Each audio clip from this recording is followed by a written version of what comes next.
Wake up, Shinigami. You're chugging Bleach with the only podcast that unlocks your Bankai. Welcome to Chugging Bleach, our Bleach Marathon podcast. With me here today are the usuals. Dan Anime from GigaBoots.com. Awaken Senkimaru. KZ Excellence from KZExcellent.com. My sword is a sword, but there's 5 swords in it. Whoa. Shit. And Mr. Field from Mr. Field's Wild Ride. They call me Dipshit the Wind Slicer. That's a pretty cool nickname. I'm so excited. You're gonna have to change your nickname because I'm the biggest dipshit around, and anime to anime, dipshit doesn't. The Wind Slicer doesn't have a good ring to it. What is happening? Today, we watched A really Episode- choice set of episodes. 26 Yes. through 30. It's a really great set of episodes. It does not leave us an awful cliffhanger until next time, right, guys? Shut the fuck up. Shut the fuck up. I don't need that, man. We may have to make adjustments. Before we get into that, though, let me know about the Patreon.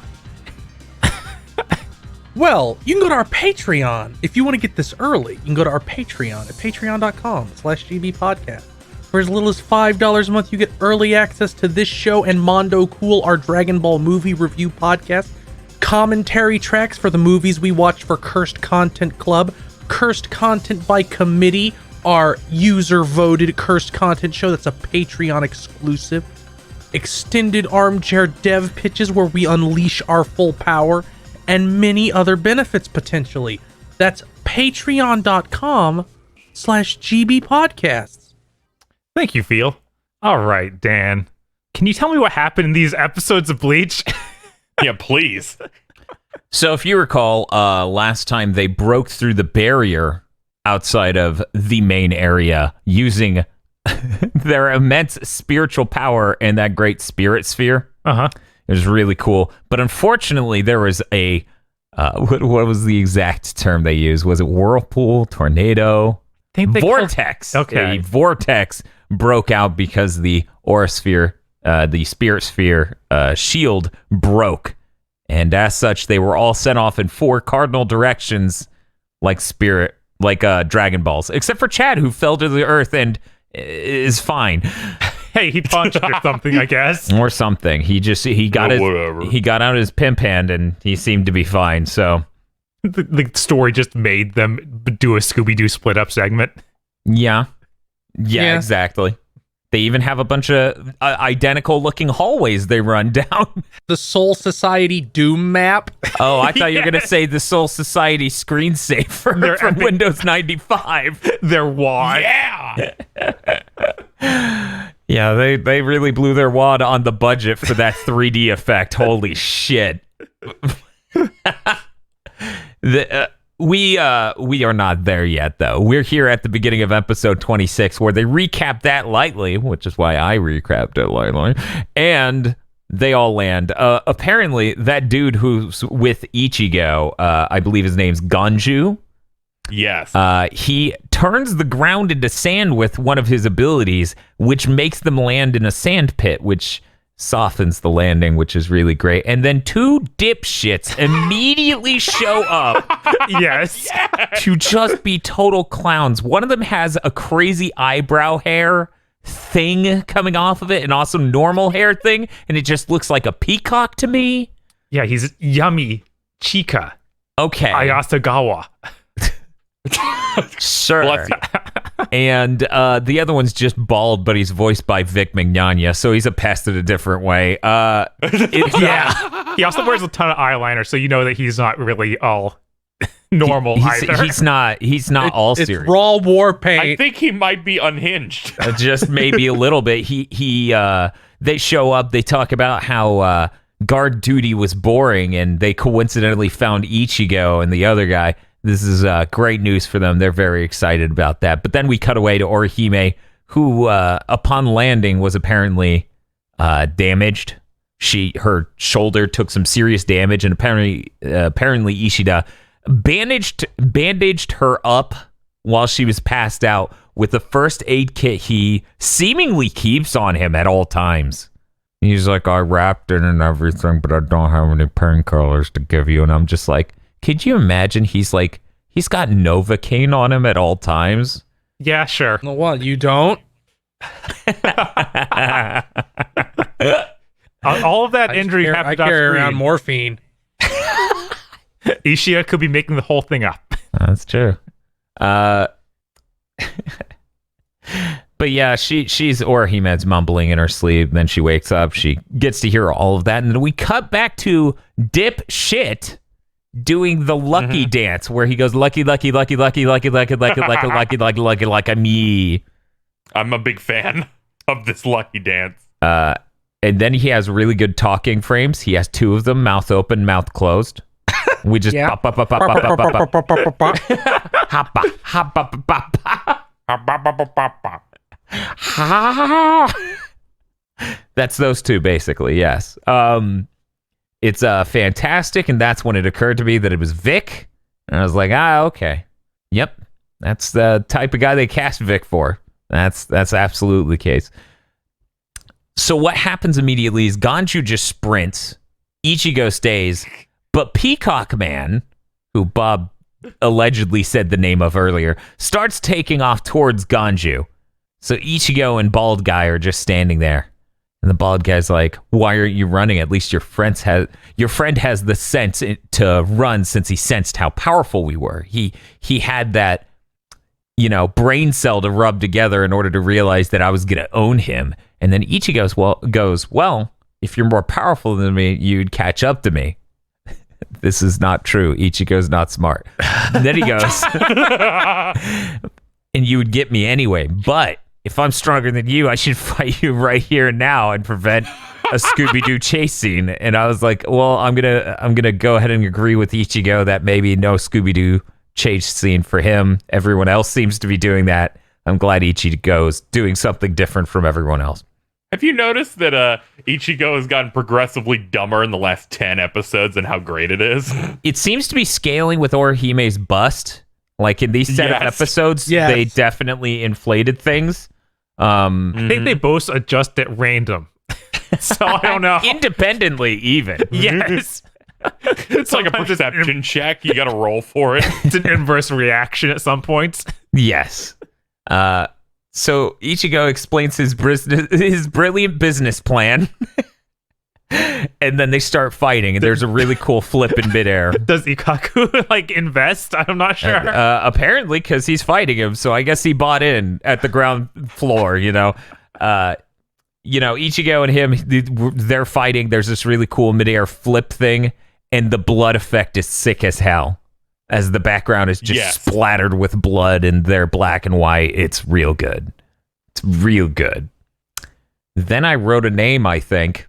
This is the fun part of my notes. They introduce so many fucking characters in this series that every fucking episode, I just have a note. Yep. This one says, and once again, I didn't have subtitles because the Blu-ray said no subtitles. Ikkaku Adorame? Madarame. Oh, I got so close. Yes. Damn it. You were close. And that was Baldy's name, right? it. Yes. Okay. Yeah. Okay. I got so close. But yeah, once we stop doing our 6 zoomed in pans as they talk about how cool that moment they just had with that flip cut was, you realize they're both bleeding. Whoa. Then we cut to a Windows screensaver. Yeah, Yes, we cut we to Maze. Soul Society E1M1. Yes. It's really good. And then you find out, you realize you're not just watching a screensaver. It's not just saving your OLED from burn-in. It is, in fact, following Ganju as he runs away from a peacockish dude, as I keep referring to him as. Yeah, he says his name once in this whole set episode. That's why I had to go look at the wiki. Yeah. And then they ran Help his name is fucking long. They run into an area that looks like a giant trough or pit just cut into the earth, and it is called the execution ground, where they throw hollows. Yeah, they used to show hollows and have prisoners fight them. Mm-hmm. The prisoners would just fight these hollows, which I was like, Jesus Kinda Christ, raw. what the hell? And there's some dumb dialogue. I don't think it's that important. But Ganju says, Yeah, I pretty dumb. pity you. And then he goes, oh, at least you can recognize someone who's prettier, blah, blah, blah. He's like, no, I said pity. And he goes, I know, I was joking. I'm like, this is terrible. What? I don't know. I like this gag. What a terrible, terrible bit. This is like a really bad live stream I tuned into. It's like improv between a bunch of really young students. So, we cut back to Ichigo and Ikkaku. Ikkaku's hilt of his sword apparently has an ointment to stop the bleeding, and Ichigo tries to rub away the blood on his forehead, and it just starts profusely bleeding more. There's a line from Ikkaku here who says, even a shallow cut above the eye line will bleed profusely, and I'm like, hey, that's something you can learn from anime and not real life, Dan said, remembering trauma. Oh no! It's okay. I took a motorboat blade to the forehead. It's okay. Oh god! Ugh. Ugh. I wasn't conscious that much God. longer. It's all right. Yeehaw! I just ran into the corner of a door and split my head open. Well, if it makes you feel better, I ran into the corner of that motorboat blade because it was on fucking land.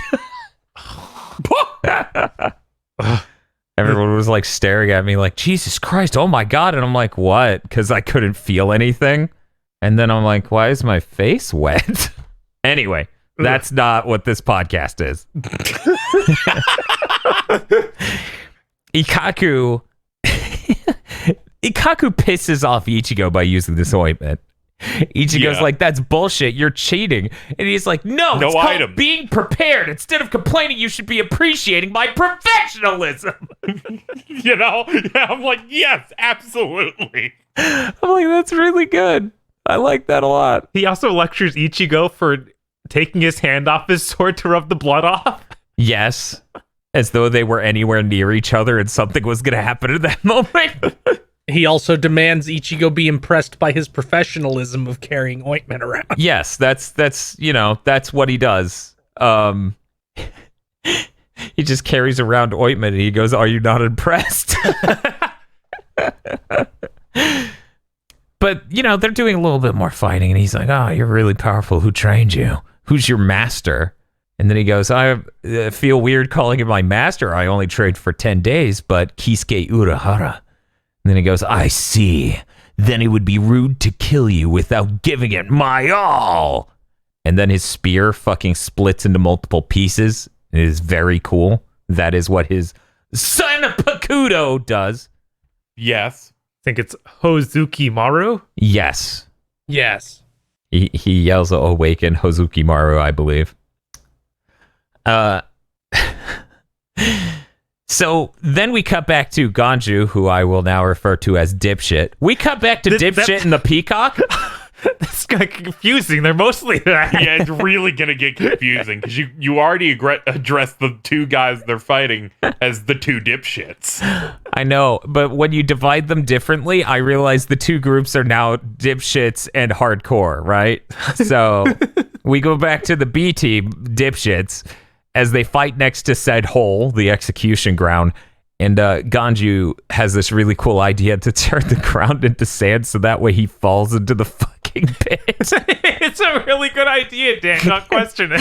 It's a really great idea. It just makes It's very smart. just makes me think of that Gundam image of I'm brilliant. Oh no! Yes, I'm a It's fine. genius. Oh no! It's fine. He has the PS5. This is someone being like, this is someone shoving an SSD into their PS5 that's just a normal one to be like, I won't be limited on storage, and then it gets stuck. Oh no! Starts making grinding noises. Could you fucking imagine? Oh man. You just gotta squeeze the PS5 to get it to shoot the SSD out. It's so easy to do. It's so easy. It's just 10 pounds of console. Sorry, 9.92. But yeah, no, that plan is terrible, actually, contrary to what you might believe. He falls into the fucking hole, but he's just barely holding onto the ledge. And he starts, begging, whatever. It's all stupid. It's all so fucking stupid. The other guy's fine. He's not falling in. Ganju just falls into the pit completely and then uses the spirit sphere to float up and out of the pit. It's just like, ha ha ha, good thing I kept this on me. And it's really dumb because none of that was a W, but he keeps pretending. No, he totally got a win here.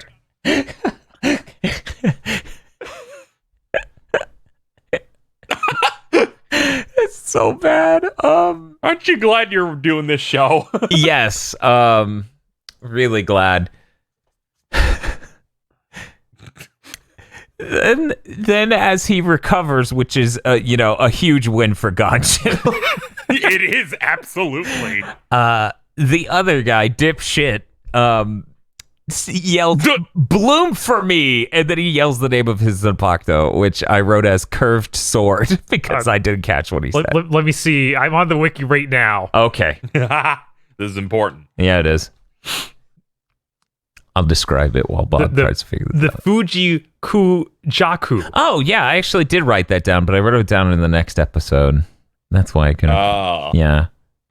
It's fucked up that I got that perfectly right, but I wrote that in the next episode, so I didn't fucking read it in time to look smart and like I'm paying attention. Anyway. So, he pulls out this sick fucking, 5 blades on this fucking curved sword? 4. It's 4. Okay. Four fucking curved blades coming out of this fucking sword. It looks wicked as shit. It doesn't look like a normal weapon you would fight with. It looks like an axe murderer sort of thing. It's just like normal. I like how there's like no flourish of it coming out. It's just like, whoop, like a Swiss Army. Like you expect to hear like the, what do they call those, pole whistles?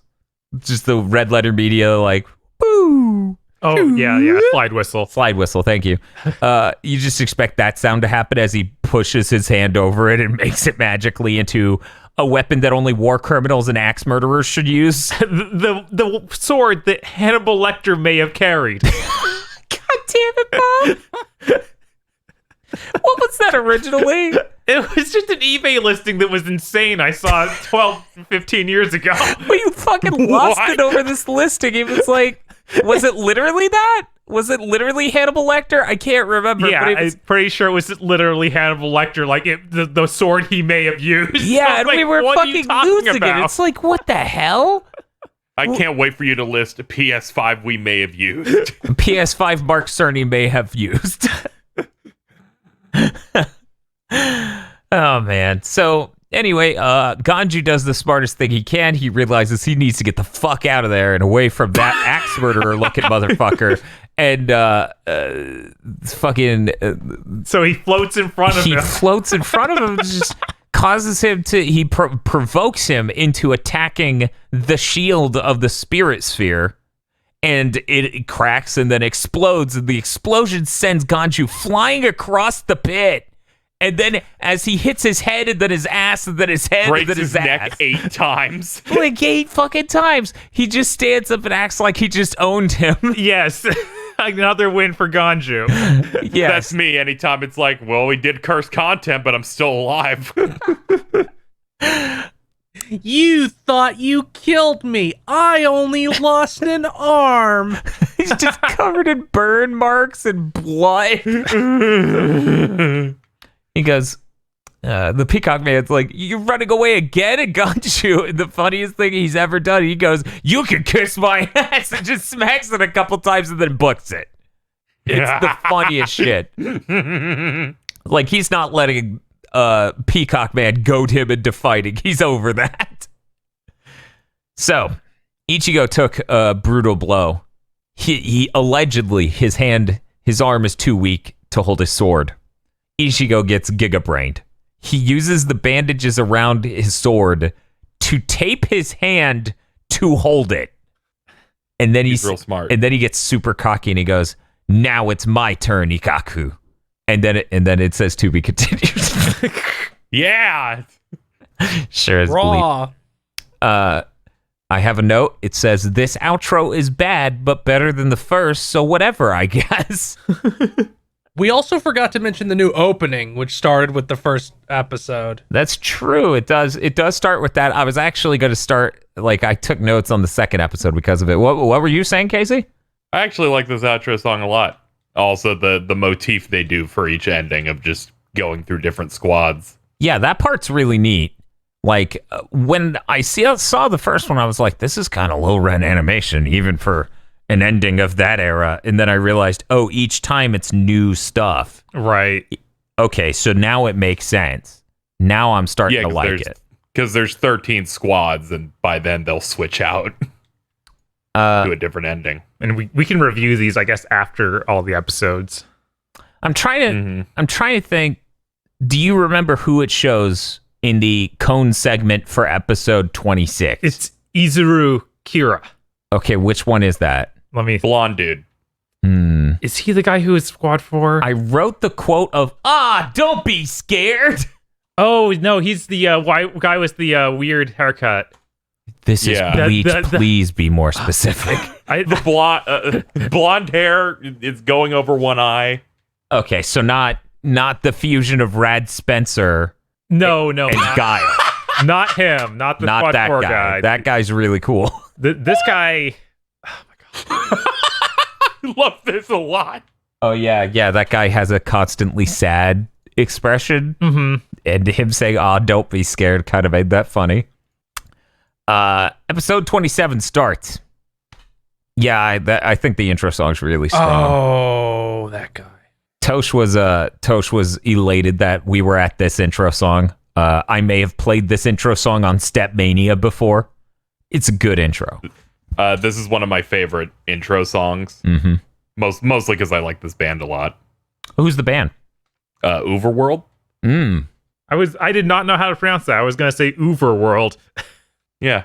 See, they do a lot of anime OP stuff. Their hit D/Techno Life. Yeah, D-Techno Life. That's right. It's a good Step Mania song. So we start episode 27. We got a small kid. He's carrying food, and a bunch of troops run past him, and he starts spinning in place. He's like, whoa, whoa, whoa. And he says maybe 4 words, and then I realize this is the guy. This is Spike Spencer. Yep. This is Shinji Ikari. Yeah. This dub is immaculate. Honestly. Yeah. Anytime somebody says their rank, I just am transported into Stinko Man. Because it's always like 30 seconds of them saying 18 different lines about their rank. Yeah. I know, I love it. It's the best. But yeah, this kid apparently was trying to bring Rukia food and didn't realize she wasn't in her chamber anymore. She was taken to the Repentant Tower. He's apparently her caretaker, as he phrases it. And then I wrote the note, this motherfucker's Spike Spencer, I'm losing it. Yeah. We then cut to Rukia's face. Rukia's face fills the frame. Rukia's face is 4x3, just like the frame. Thank you, anime, for making me realize the aspect ratio on Rukia's face. This is important info. Why isn't that on the wiki? I don't doubt that we're going to get to someone who's 16:9, but I haven't seen them yet. Yeah, many. Maybe if you include the sideways boomerang. Yeah, I was going to say Mayuri's pretty 16:9. He's fairly 16:9, yeah. Wait till the 21:9s. Yes. Ultra widescreen. Ichigo thinks to himself, it's episode 27. I should start this out with some really try-hard lines. So he goes, this time, it'll be you who realizes he can't hold on to his sword. And I go, that's not a sword, Ichigo. And then right after that, the bad guy also calls his weapon a sword. It turned into a spear from a sword. Its base form is still a sword. It's not. I'm sorry, you're gonna have to deal with this shit. Okay. God damn Just wait until somebody's sword becomes a gun and they still call it a sword. Oh my god. So, as I mentioned before, he has He's like a right. split staff, split spear sort of thing. He closes down the separations around Ichigo's sword as he strikes. And then that's when I have my seizure about him calling it a sword. He pivots, and when he pivots while holding Ichigo's sword with his separated pieces, the tip swings at Ichigo. Blah, blah, blah, yakety schmackety. Then Ichigo, what was it? The bad guy says something about like, oh, you're definitely going to lose. You're completely outclassed here. And Ichigo goes, your predictions are even shakier than your fighting ability. And then it starts playing the Techno Cat music. There are two songs in Bleach that sound like a Techno Cat, and I love them both. My notes here just say be-do, because that's how the song goes. Anyway, Be-do. so Oh, God damn it. as this dude Baldy swings at Ichigo, he knocks Ichigo on his ass, but he hit him with the back end of the split staff. Ichigo's lying down for a bit. He starts getting back up, and bad guys being cocky and stuff. And then it's revealed Ichigo ripped the feathers off the feathery part. Oh no. The bad guy says him blocking it with his bare hands should have been impossible. So then we cut to Murder Daddy and Pink Chan running around. God. Pink Chan. Okay. I guess we don't have a name yet. If people don't remember last episode when I misheard her calling him Daddy. Yeah, that was pretty good. Yeah, they're just running around. They're trying to find people. It's not working out. That's all you need to know. Repeat for all episodes. Yeah, just assume that's the next 4 episodes for these two fuckers. Yup. So we then cut to Ishida. Orihime's behind him in an alley. Ishida explains his plan. He goes, we have no chance of meeting up with Ichigo. We should try to find Rukia, or just get in a fight and hope Ichigo shows up. What do you think, Orihime? And Orihime's fucking gone. Yeah. He's like, wait, where'd she go? And then he looks down the alley. She turns the corner and starts running. She's like, oh, I upset a bunch of people. And an angry mob's chasing her. This is the beginning of the Scooby-Dooery. Yes. Eventually, everyone is consumed by the Scooby-Dooery. Yeah, that's kind of how this goes. That's just the set of episodes. That's where we are. That's what we have to live with, I guess. My favorite thing about Ishida's plans is he says there's no chance of meeting up with Ichigo, but what if we get in a fight and hope he just shows up? Well, the thought is there'll be enough of a commotion that he'll know that's where they are. But it's also a really bad plan. So one, Ichigo is noted by Ishida in this set of episodes to not be very observant. I know. And he can't he can't sense spiritual pressure. There is a 0% chance. I think he was just relying on luck. Yeah, I covered it was a really bad plan. Oh, man. And then we cut to Chad sitting in a tree calmly. He's just chilling. He's just chilling in his fucking tree. And then he sees the dust cloud that Orihime and Ishida are kicking up as they run down the alleyway away from the angry mobs. And he goes, what's that? Oh, it's probably Ichigo. And then he jumps out of the tree, and then we cut back to Ichigo, where I write, Ichigo just obliterated the guy, splitting his shit in two. There was a really good moment where the bad guy is charging up on Ichigo, really low to the ground, running really fast, dodging all over the place. And then Ichigo, just staring at him, sees Urahara, and he goes, you're too slow! And then does that splitting attack. It's real good. And then this dipshit's last words, as far as you know, is him going, not so lucky after all. It felt a little Kingdom Hearts. Yeah, it's totally I was going to say, the quote that plays when you get the last hit and it fades to the next cutscene. So if you could just insert the sound of... Wait, I'm thinking Dissidia. Dissidia does the sound really high pitched when you win, and then you hear like a crazy compressed voice clip of the enemy being like, not like this.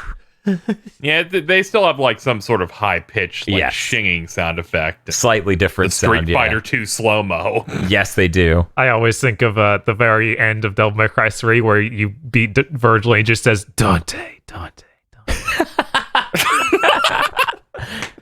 That's a lot like my Ichigo hyphen Rukia. Please. So I wrote down the name correctly, but looking at the letters, it's a fucking mess. We cut back to Ganju and the axe murderer. Axe murderer Peacock Man, and he says, just one stroke of my Fujikuku Jaku, whatever, his Jaku, everybody loves Star Wars, will end this. And Ganju has the best plan ever, because Ganju is full of great plans. Like I always. had no idea what Yeah. the fuck you were talking about with that Star Wars analogy for like 5 seconds. Like, what? Prequel. What? The sequels are very memorable.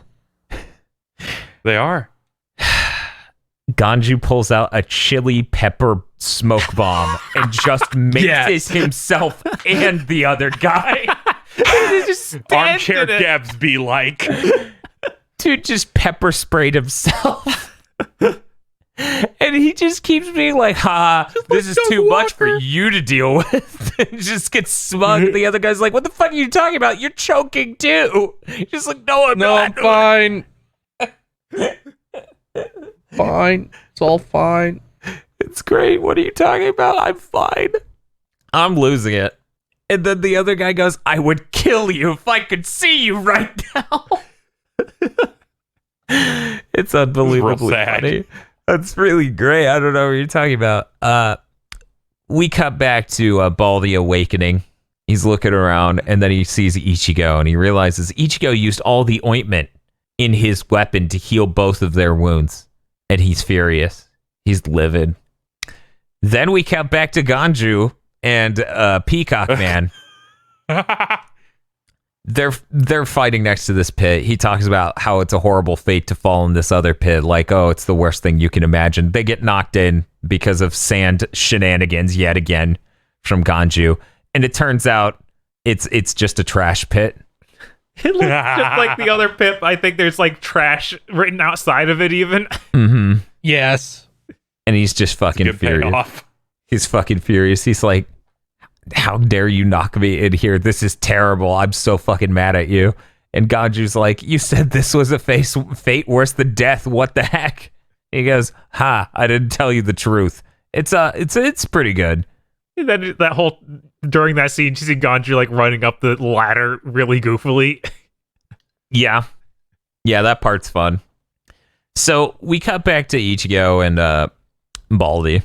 Baldy asks, so how many of you are there if you're planning, a rescue mission or whatever? Ichigo says 5 humans and 1 animal. And the bald dude laughs so hard that his wounds split open again and he starts spraying blood everywhere. Yes. And then he tells Ichigo where Rukia is, where he says the giant white tower to the west of all the, what did he call it? The squad headquarters or something? There's a specific term. I missed it. I forgot to write it down in the notes. I should have written it down. Oh, well. But the bald guy says you need to keep an eye out for Kenpachi Zaraki. He goes, why is that? And he goes, well, he has no interest in fighting weak opponents. So you need to look out for him because he's going to find you since you're the strongest of your friends. And then it turns out to be that dipshit with the eye patch and it cuts to him. And then it says to be continued and it's very epic. And then it fades to black. And then it does a Looney Tunes hole opening up in the blackness to show him normally just standing menacingly. And it turns out he's lost. Yeah. He's stuck in the Last of Us 2 level. Stop it! He's about to push a trolley up a hill and then race it to a door. It's like, no, Kenny, you gotta race it. You have to set it up like that. I'm going into the menus and giving myself dolphin powers. We then have a next time on Bleach thing, and weirdly enough, in the middle of this, Ishida says he hates Soul Reapers because their lack of fashion. Yeah. Yeah. These fucking next time on bits have the weirdest jokes. Then Cohn makes me uncomfortable because it is Soul Reaper Captain segment or Soul Reaper segment. No.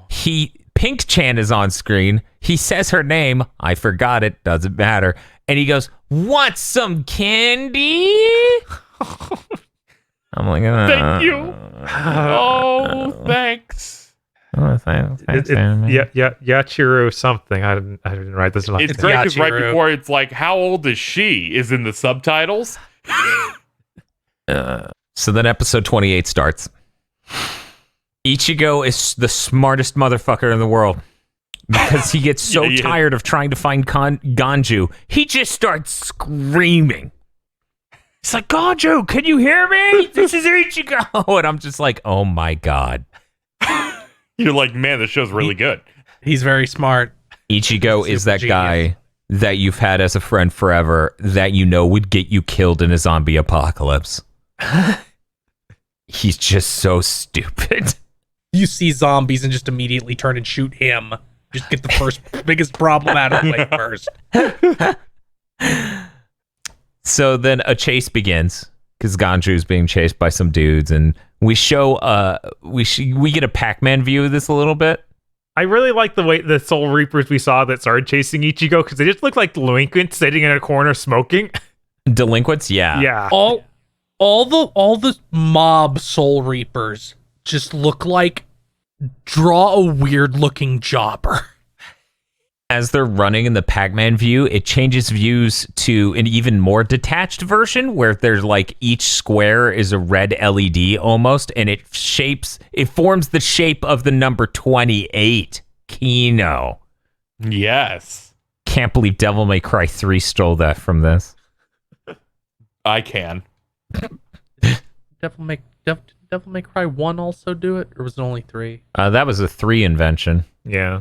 Okay. A Bleach invention, actually. Yes.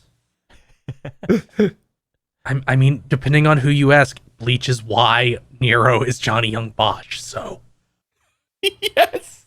So there's a really good conversation here, one of the best in this set of episodes. Peacock Man is trying to convince Ganju that they're screwed because he can hear Ichigo. And he's like, "You're going to get your shit wrecked just like your friend." And Ganju, though a dipshit, is at least mildly observant. He goes, "Well, obviously, since you could hear Ichigo, that means he owned the shit out of your partner." Peacock Man starts shitting bricks. He goes, "No way. He was the third best fighter in our squad." L. And we're the Chad squad that's stronger than all the other squads. And that's a pretty good moment. I really appreciate Ganju putting it together faster than Peacock Man. And then Ganju, admittedly enjoying this moment, this intellectual debate they're having here, where Ganju gets one tiny W. He throws a firework at his face real quick, and it explodes like a firecracker, and it cuts his face. Uh-oh. And then Peacock Man's been so upset. He's terribly upset. And he starts going insane with what he's saying, even more so than usual. He goes, "If only you'd been born beautiful. If only you'd been born more beautiful, or at least died beautifully. What use is it for someone born ugly to persist living?" And then he nothing personals him. He just appears behind him Yeah. and just starts wrecking his shit a bit. But Ganju's got a plan. It's a really good plan. He's been making the Peacock Man believe he's less capable than he is. And he's like, if he keeps underestimating me, I can pull off this trick at just the right moment. What did he call the sand ability? Zabi? I'm not sure. I hadn't caught it. I can't remember. But he does a sand dune bullshit that just shoots explosions of sand everywhere and ends up being that he created a giant circle of sand around a part of the platform. And it just starts landsliding straight into the fucking hole. The Peacock dude is just like, fuck this. This is anime. So he does a giant jump to get way up in the sky, nowhere near this. Like, I'm not going to fall in that hole. Fuck you. Ganju throws a firecracker in his face again. This time it's like a full fucking firework. And there's a giant explosion. We cut to Ichigo. Ichigo has owned everyone off screen. The entire angry mob has just had the shit kicked out of them. Yeah, they just got worked. And then he goes, "Oh, there's a firework. And that just sort of clicked. So he starts heading in that vague direction. We then cut to Eye Patch Man, Murder Daddy. And he kicks down a fucking wall because he's so tired of getting all these bad directions from Pink Chan. Yuichiro is just Twitch chat. Yes. Yes. It makes more sense to just grind in this tiny area rather than going to someplace to get more experience. Kenpachi. Correct. That seems really reasonable.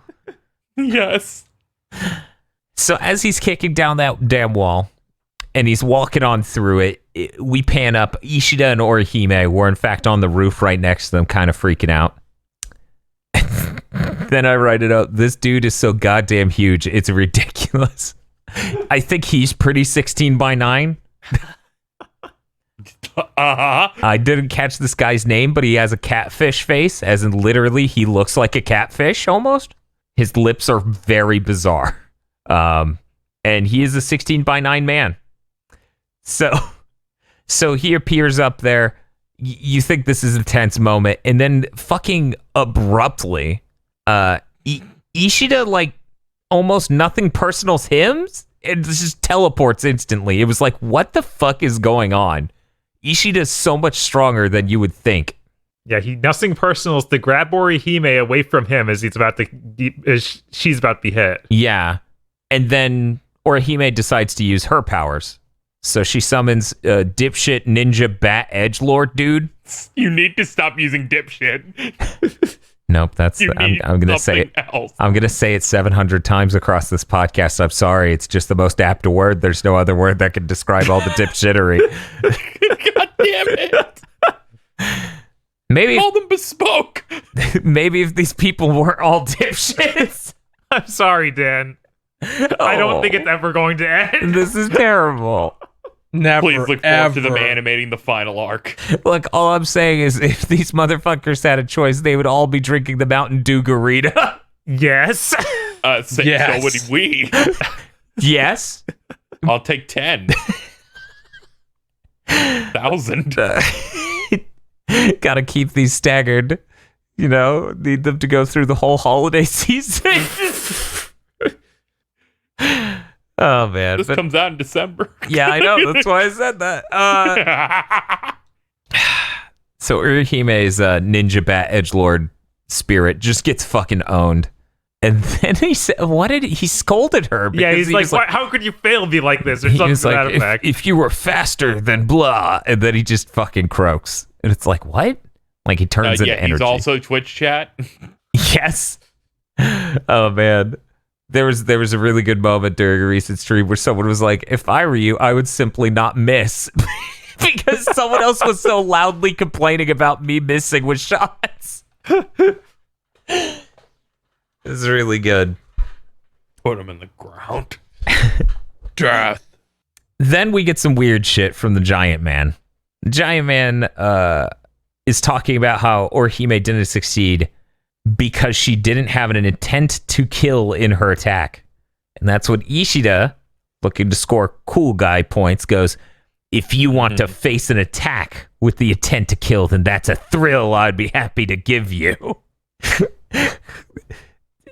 Raw. Just fucking says this shit. Derek Stephen Prince, that's who says it. God, Derek Stephen Prince elevates Ishida so much. And it's a really cool moment. It's really powerful. He shows off a bit of his archery shit. And then we immediately cut to Spike Spencer at the Repentant Tower, or Repentant Cell. And he's trying to clean up. He's like sweeping the bridge leading up to it. And two dudes at the door just start yelling at him and screaming at him until he leaves. It's kind of funny, and I really appreciate this scene for letting you know the pecking order. How no one likes Spike Spencer's character. It's like, no, shut the fuck up and know your place. Get out of here. Nobody asked for you. This is your job. And he's like, well, I'm supposed to take care of the place. Oh. It's really good. So he's just sort of, oh man, and like kicks the ground lightly and walks off like Charlie Brown. And then we cut back for the best worst thing. the huge dude explodes his blade into a billion flying blades, and he explains that his nickname is Wind Scythe. Yes. Yeah. Oh, God. I'm losing it looking at his blades floating in midair because they look like Death's sickle in Castlevania, where they just have the miniature floating sickles. I was like, this is so good. And he just keeps going. He keeps talking about how cool he is with his Wind Scythe nickname and all this other shit. And he's like, that's a Bleach character. I'm a master of ranged attacks. So is it providence or some sort of coincidence that I've run into you two, also ranged attack users? I think today we will see that. And then he just gets owned by Ishida. Ishida just blows his ass out. Yeah, he shoots every single one of the shuriken at once. All at once. It's really good. Then they cut to upgraded a little bit. They cut to the exact same shot they had for the if you want an attack with an intent to kill, that's a thrill I'd be happy to give you. Exact same animation for him to say another cool line. And then we cut away. And it's like they ended the last two scenes with these two with the same animation. Look, budget was tight. Did you see that hallway? We got that hallway done. Oh, good job on the hallway. You know, not everyone can ship a functional wad. I did write down the name of that thing. The Suzaki Gurasu. Ooh. Fancy. Yeah. Very fancy. So we then cut to purple hair lady, and she's hanging out with sideways boomerang head. They say a couple lines, it's not important, and then a butterfly flies up and lands on her, and she looks at it like it's meaningful, and then it flies away. And then he goes, a hell butterfly? And she's like, is this a bird? Yeah, kinda. A little bit. Apparently the hell butterfly gave her the entire situation. So she explains the situation with Ichigo in Ikkaku, how Ikkaku has been hospitalized and he's being taken care of right now. And Sideways Boomerang Man's like, okay, let's go to blank. Let's go to the hospital. And she's like, well, why are we going there? And he's like, we're going to go meet with Ikkaku. It's like, whoa. How do you feel that this is how they communicate? They use telegrams in hell butterflies. It's very cool. To be fair, if Bleach was made nowadays, they would communicate with hell drones. So then we get a shot of lots of people running. That is all my note says. Then the episode ends. Yeah, the episode just fucking ends. Continued. Just to be continued. And then the smile that the pink-haired chick has in the outro sequence, because as we mentioned before, they change who's in the outro every time, is really creepy. She's genuinely unsettling. Yes. I was like, just one episode in the outro, I was feeling weirded out on your behalf, but now you're freaking me out, lady. I'm going to need you to cut that out. No. Come on.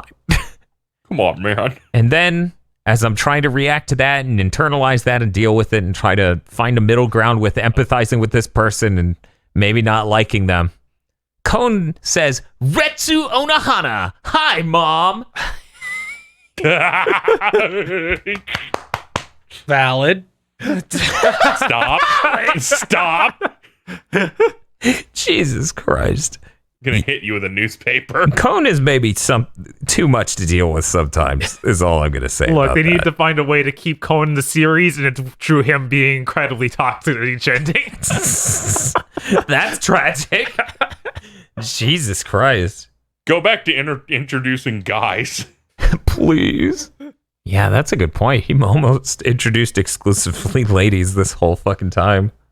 I didn't talk about it, but the beginning of every episode shows a picture of the fucking cat making the dumbest frame of animation possible. Yeah, look, I'm real happy about that. It's so good. It is an amazing frame, and they know it. It's so good. You know what's an even better frame, Bob? What's that? I forgot to mention it then, but while Baldy and Ichigo were fighting, we had this really, really good frame of Ichigo being the tall man. Oh man, that was rough. These are good images. Ikkaku is also drawn kind of like that in that scene. It was like, what's happening? He is kind of drawn like that. It doesn't look as weird for him because he's new. Right. So I'm like, okay, this is just a way I haven't seen him before for Ichigo. It's a bit much. We cut to fucking. So episode 29 starts. We start on the rooftop with Ishida and Orihime. Ishida, being cool guy, says, "I suspect that you're the one with regrets now." God. Everyone in this is trying to one-line so hard.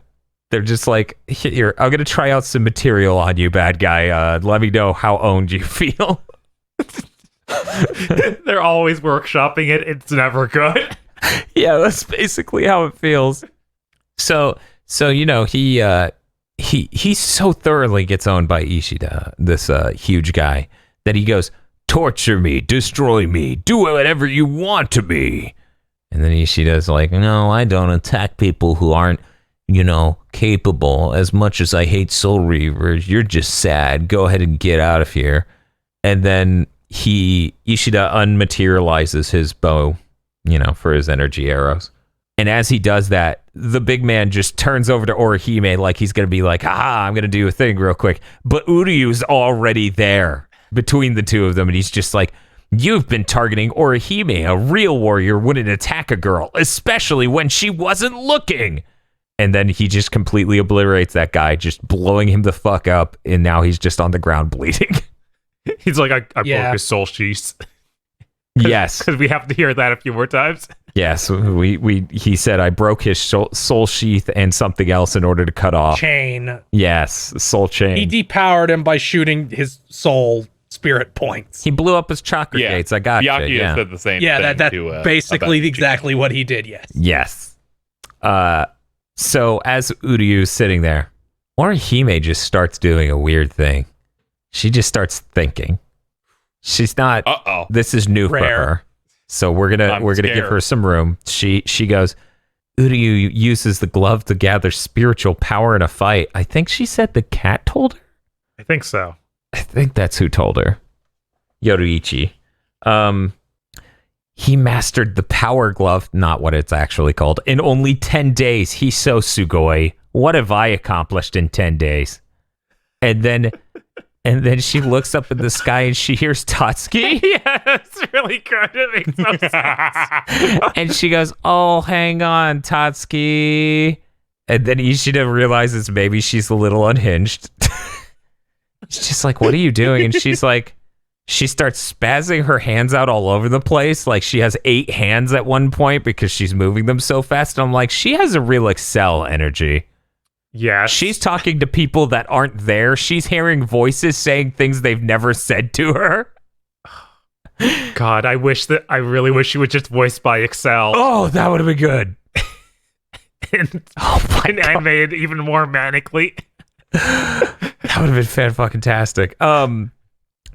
But anyway, Ishida and her get over her mental illness, and then they exit the screen, and we cut to something else. You love to see it. I honestly do. I appreciate Orihime's contributions in that scene. Ganju is going to get a beating for being ugly. Finally. This is the beginning of the episode for Ganju. It's real rough. The weirdest part, the people who are going to beat him are also hideous. Yeah, they are. These are like guys Kenshiro walks past and they all explode levels of ugly. Yes, some of them are halfway through the explosion, you might say. Right, like they look worse than Ganju, which isn't a high standard. Yeah, no, it's great. So Ganju's just running from this mob. He's screaming. He yells at them for calling him ugly because none of them look good. He's like, "I know the peacock guy looks good, but look at you guys. You're not better than me." He keeps running though. They're mad. And then he sees Ichigo turn the corner. He's like, "Ichigo, great. You can help me with this mob." And then a mob turns the corner after Ichigo. And then he goes, "You've got a mob chasing you too. Back off. You're bringing them towards me." We then show the guy that looks like Kazuhiro Miller mixed with Rad Spencer. This blonde-haired fucking motherfucking soldier type dude with the cool shades. He is too much to deal with. Yeah. He's like Guile Alter It's fucking unreal. Oh my god. Love that guy. He's impressive. I was impressed. Sugoi. So, I have a quote. Pretty sure Ichigo said it. Could have been Ganju. He says, "We're heavily outnumbered. We're gonna need a miracle." And then we cut to Spike Spencer. Spike Spencer's late to a thing. He comes up to the mob. He accidentally stumbles into the crowd and then falls out through the other side of the wall of people. Somehow like 50 feet of, of stumbling. of stumbling. Yeah, some people stumble that hard. He does, and he ends up in the middle of the mob next to Ichigo and Ganju, and gets used as a hostage. Like, they hold the sword to his neck, and they threaten to split him open if they don't let them escape. We then briefly cut to the pink-haired chick leading Captain Eye Patch off in a random direction. Yes, love it. We then come back. The crowd isn't reacting at all. Ichigo and Ganju are like, maybe they didn't hear us. We should try it again. So they say it again. And they're like, why do you think we would care? And they go, what? Isn't this one of your guys? And then they laugh. And then they bleach. So they explain the hierarchy. They bleach. They explain the hierarchy of the Soul Reapers. There are 13 squads. 11 has the strongest captain, so that's why they're the first into battle. That dude that they're holding hostage is Squad 4. He's a little shit. He's from the squad of little shits. They all do first aid. They hate them. Also, he's a simp. You're not wrong. You're not wrong. That's why Spike Spencer voices him. Then a wall right next to them explodes. Ichigo's like, I have no idea what that was, but it just took out half of them, so now we only have to deal with half. Let's do it. And they charge into battle. Then Chad shows up. Apparently the explosion from the wall was him. The crowd looks at him. It's a new crowd walks up or whatever, looks at him and goes, are you with the intruders we saw earlier? And Chad just stares off into the middle distance and goes, yes, I guess so. He didn't seem very confident. He's just guessing. He's really just guessing. They're like, oh man, we're going to deal with you in 5 minutes or something like that. And Chad goes, I don't have 5 minutes, so we'll have to make this quicker. How about 2? And then he murders them. And he sprouts like the Rock Howard energy wing out of his arm. Yes. It's really good. Chad is such a delight. What a fantastic gentleman. Yes. We have a really weird scene. It is at the hospital where Bald Guy is, hospitalized, trying to recover. Sideways Boomerang Head is interrogating him. Purple Hair Lady is still with him and tells him maybe to back off a bit. And Sideways Boomerang Head threatens to have her torn apart again. Mm-hmm. That's concerning. Yeah, no, he's really concerning. What also is immediately concerning, I noticed Sideways Boomerang Head has a crack fingernail. He has one nail. Yes. That's insanely long. Yeah, that's a coke nail. What about it? Yes, I adore this character with every fiber of my being. Depressingly one of the best executed characters in the series. God damn it. He is a 10. So they were going to, Sideways Boomerang Head Man was going to beat up on Baldy because he's not giving up any information. He's furious. He lifts his arm. He's about to punch this dude who's resting on this hospital bed. And then cool Murder Daddy shows up, grabs his hand, and he's just like, who gave you permission to physically punish my troop? And then he just goes, and then he has to wrestle his hand. He has to wrestle his arm out of the patch. Yeah, his wrist's broken. His hand flops over. Yes. It's so good. Squish. It's so good. He's struggling so hard. You lose all respect for him in that moment. Just like, man, you are not intimidating anymore. And then he just leaves the room and is all bitter. And then you get to see his crack finger. And then he moves and he goes. And then we get a conversation between Eye Patch Man, which I need a name on him. Kenpachi. Yeah, because he was called Kenny, I think, by the pink hair chick. And I heard instead of Kenny Daddy. Because I couldn't quite hear that line. And once again, we're on the Blu-ray. No subtitles, not allowed. And Bald Guy gives him all the info. He gives him the lowdown on why they're here. He gives them the lowdown on what they're planning to do, a description of Ichigo, how many of them there are, etc., etc. We then cut to Ichigo, Ganju, and this guy from Squad 4 hanging out. Yes. And Ichigo's Love like, this scene. why is he here? Why did you bring him here? And when I watched this on TV 14 years ago, this dialogue has stuck with me since then of Ichigo yelling at him, "Are you a garbage man?" yes. He's like, why'd you do that? What are you, pick a up garbage random man? guy? He's like, I don't know. He was just there and I picked him up. I didn't think it through. It's like, yeah, why did you do this? The best thing is that's not even how the conversation starts. The conversation starts with that guy saying his name and part of it's Hana, and they're like, man, your name is lame. Hana means flower where I come from. It's such a terrible name. Hey, why are you introducing yourself anyways? And why did you bring him here? It's a really good scene. That's a fantastic scene. These people are such dipshits. Yes. Each and every one of them. Because it's like in this scene, Ichigo's a dipshit, Ganju's a dipshit, and the guy from Squad 4 is an absolute dipshit because he's just like, hi, I know you're invading and killing tons of us. My name's Todd. Hey. And then we cut to Eye Patch Dude on a rooftop, moving across the landscape. Pink hair chick says, "You're so happy ever since you talked to Baldy," which that's not. She didn't say Baldy. And then he's like, "Yup." He probably said more words than that, but I just yup. It was just him getting the fight boner. Yeah, basically, he's getting a fight boner, and then the episode ends. There was nothing noteworthy in the next time on segment, but Cohn does introduce the dreadlocks guy and goes, "Do you really think you could get away with that hairstyle?" One thing I thought was really interesting. This is the squad ending for the weirdo squad, Mayuri, with the boomerang head. Yes. And we actually see squad mates of his that I don't think we see for like 3 seasons or something. Holy shit. Yes. It's like they already had those designs done, really? Kubo loves fashion. Don't doubt him. Yeah, it's just insane. Jesus Christ. So we start episode 30. Guy from Squad 4. He knows a way to the Repentant Tower. Turns out it's through the sewers. So we cut to Ganju and Ichigo and guy from Squad 4 traveling through the sewers.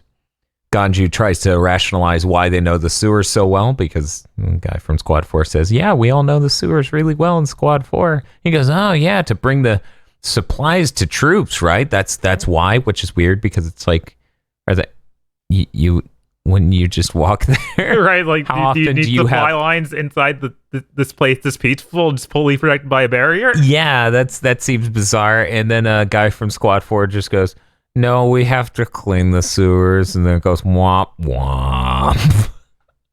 He's so lame. What are you talking about? Hataro is great. And then we begin the chronicling of the simp. Yeah, OnlyFans time.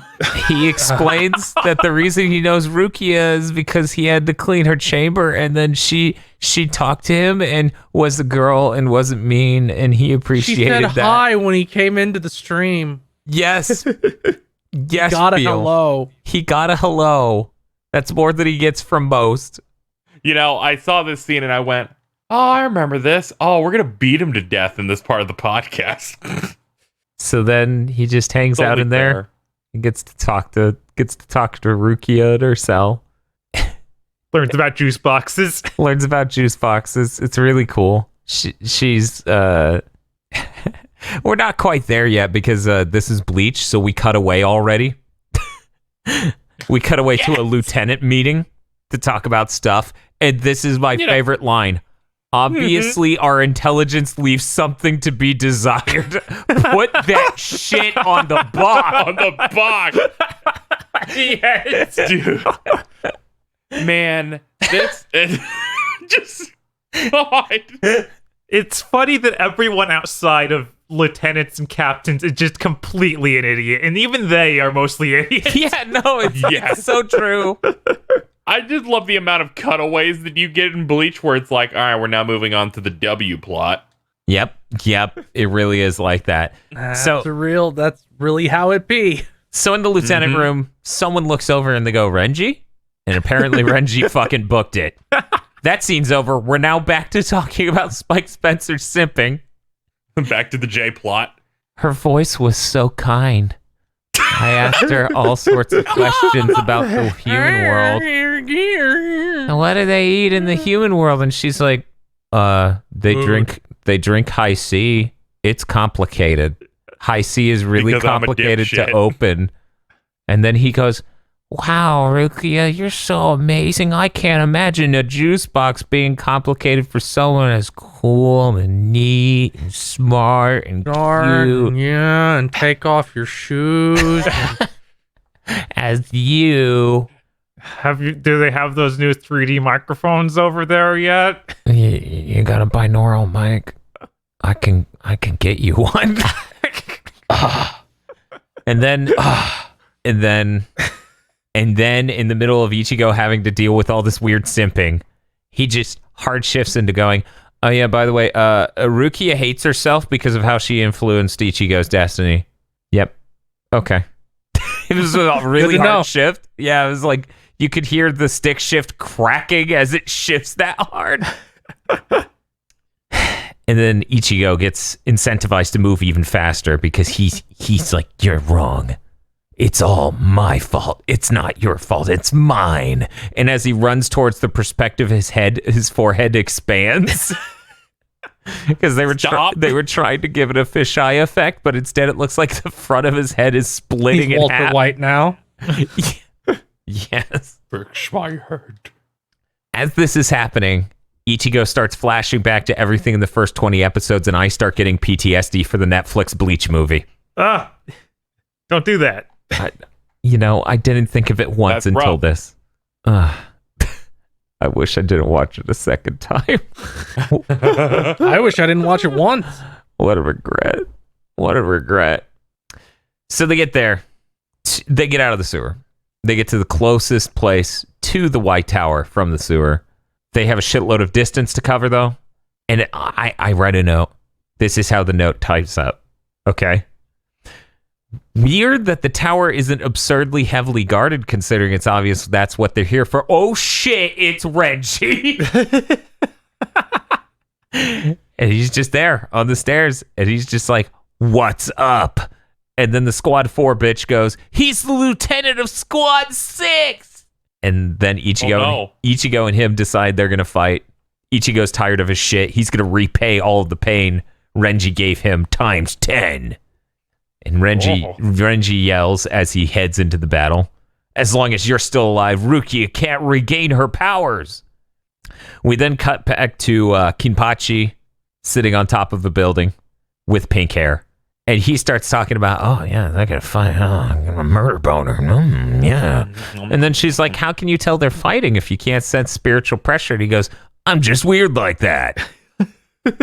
Yeah, My dick acts like a divining rod towards raw battles. Towards violence. Ichigo Wish I could do that. flexes real hard, hits his sword against Renji's sword, and they both just slide all the way across the battlefield into a mountain wall.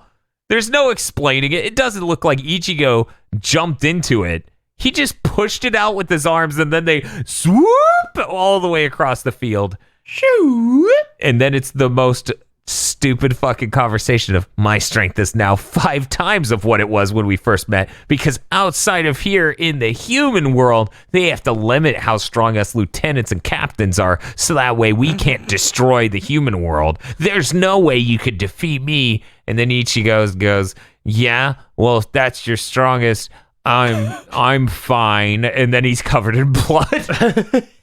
I can take 11 more of these as Renji works out the math for him of like, you're going to have to own this many captains and this many lieutenants, and there's no fucking way you're going to be able to do this. Ichigo's like, no, I'm not bleeding. You're bleeding.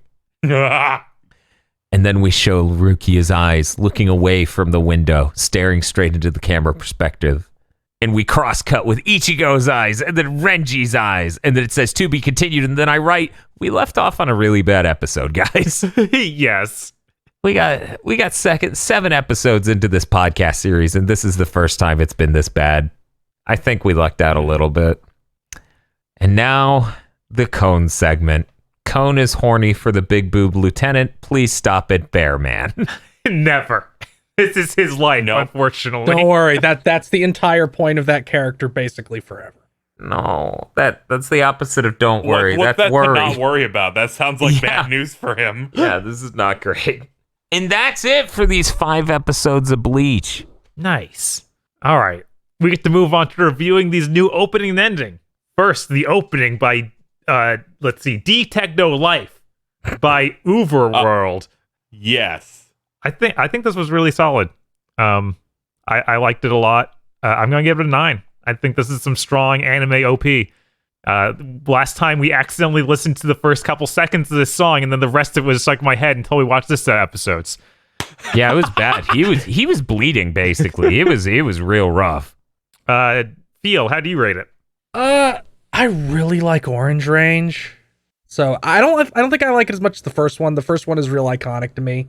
It's Yeah, still for pretty sure. good, but the first one is like probably the most iconic Bleach opening to me, because just whenever I picture a Bleach opening, it's always the first one, even though I've seen like 4 or 5. But it's still pretty good. So I'd give it like an 8. All right, KZ. I'm going to give it a 9. It's like the ideal shonen opening for me. Some nice cuts, a good song. Yoruichi splits a sword in half with his mouth. And Dan? Man. I think the actual song's incredible. The intro's pretty solid. I think the song's a little bit better than the intro is.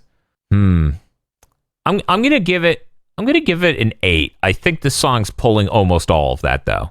But it's a pretty. I think it's the most iconic Bleach song. But then again, I play Step Mania, so I mean, yeah, this is a popular band. I mean, one of their songs were used in the popular fan animation of SpongeBob anime opening.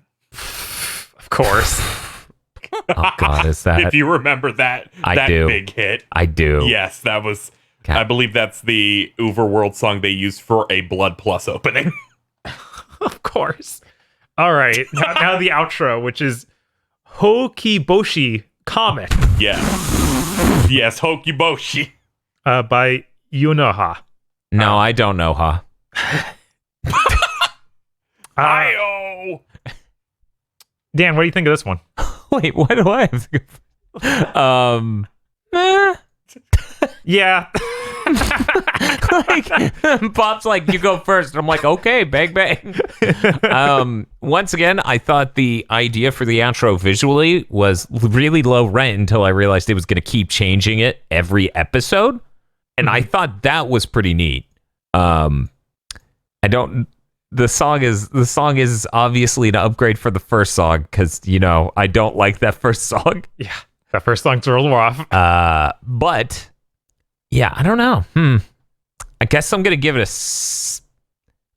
5. Okay. I think it's really middle of the road. It's not bad enough where I start getting annoyed. It's not good enough where I'm like, yeah, you remember this hit? Damn, Bleach, where'd you get this one at? Like, I'm not sitting there doing that or anything. No one's playing Step Mania to this outro is what I'm trying to say. Yeah. No. That's a good way to put it.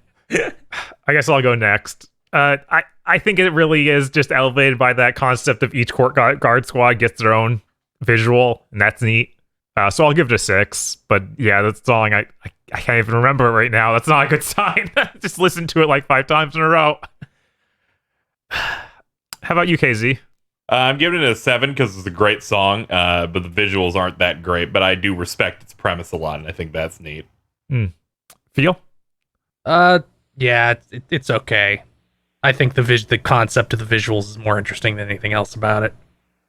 You gotta number it? 6. All right. Let's see. What do we got for segments? Oh, right. Of course, my favorite. Shit. Best dressed. Oh, no. Okay. Let's see. I'll let Feel go first on this round. Peacock Man for his excellent sash that he wears over his giant neck warmer. Yes, his giant neck warmer.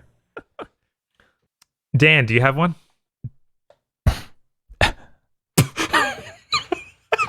Everyone a large amount of the characters are dressed identically during these episodes. I know this has been the roughest set, I think. Well, given that understanding, I'm going to say Ishida's outfit is pretty sharp. As always, he can always win by default in these, you know? Yeah. I'm going to go ahead and pick Kenpachi because it's great. He's got bells in his hair, eye patch. It's just so crazy.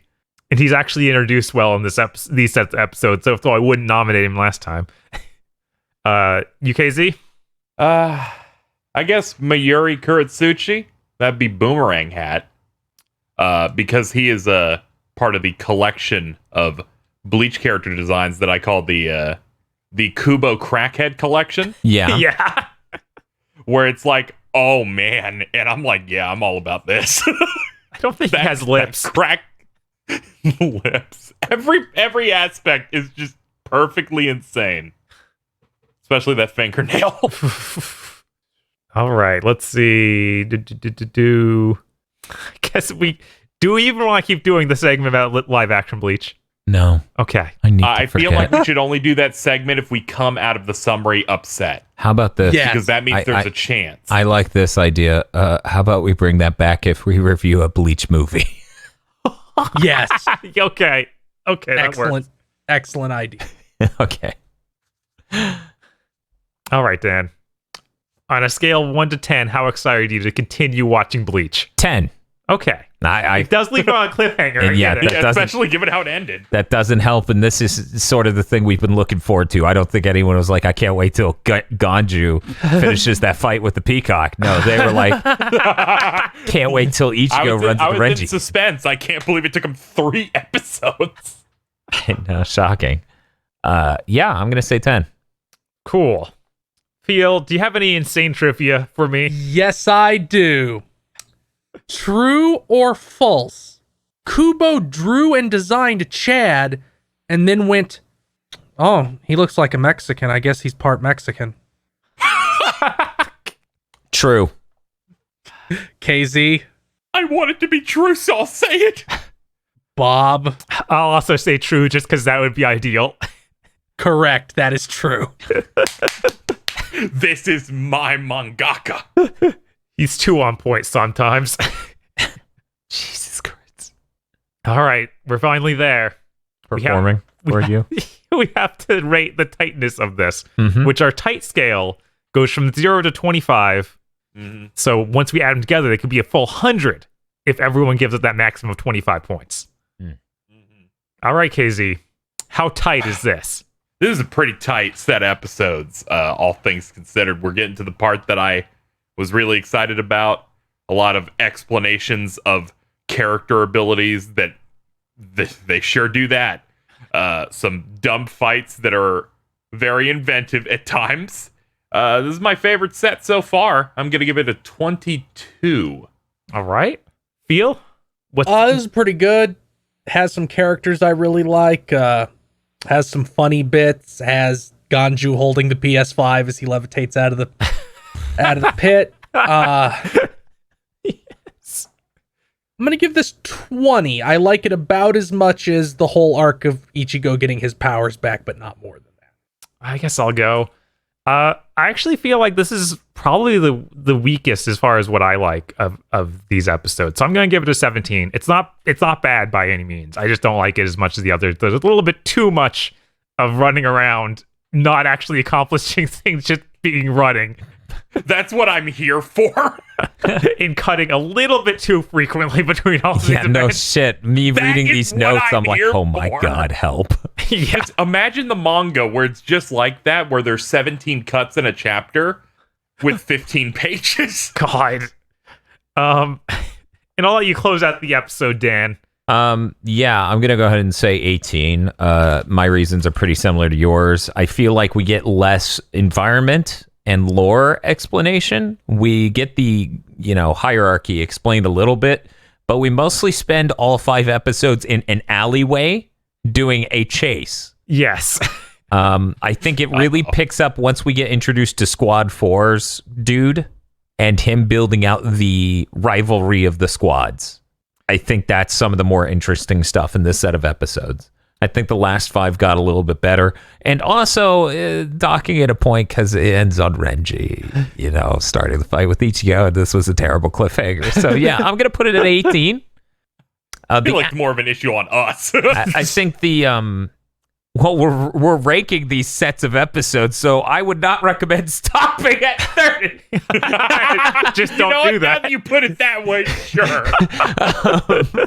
Bob, you have the power of the wiki. Are we gonna go further than 5 next time or lower? Like, are we gonna get trapped again? We don't have to do longer until the episode after next. Yeah. Okay. I haven't been looking, okay. but yeah. Yeah. I'm on top of that. But yeah, okay, thank God. Those are my general thoughts. I think the action's pretty good. I think some of the character writing's really funny and hilarious and on point. But yeah, that's what really sold it for me. Where I'm like, I remember a lot of these comedy bits. Yeah, no, there are a lot. Ganju is basically one extended comedy bit. that Ikkaku thing with the having ointment in his sword stuck with me like this whole time. I'm like, God, why was he so cocky about that? He's just like, well, he's a professional. I don't know. I like that Ichigo becomes Jiren. You're cheating. Oh, okay.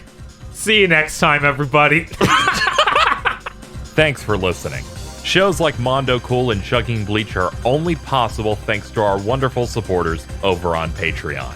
If you head on over to patreon.com/gbpodcasts and pledge at the $5 or above level, you not only get early access to Chugging Bleach and Mondo Cool before they're released to the public, but you'll also gain access to exclusive shows like Armchair Devs Extra and Cursed Content by Committee.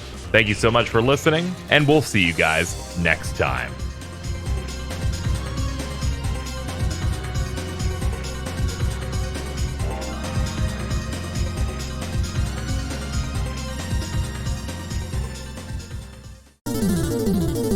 This month's GigaBoots videos were brought to you by our lordly executive producers: Esme, E. Lee Broyles, Star Falcon, Spaceman Spiff, Danny Richardson, Red Blaze 27, Third Birthday Wen, and Adam Macarena. Thank you very much to our executive producers. And also these guys.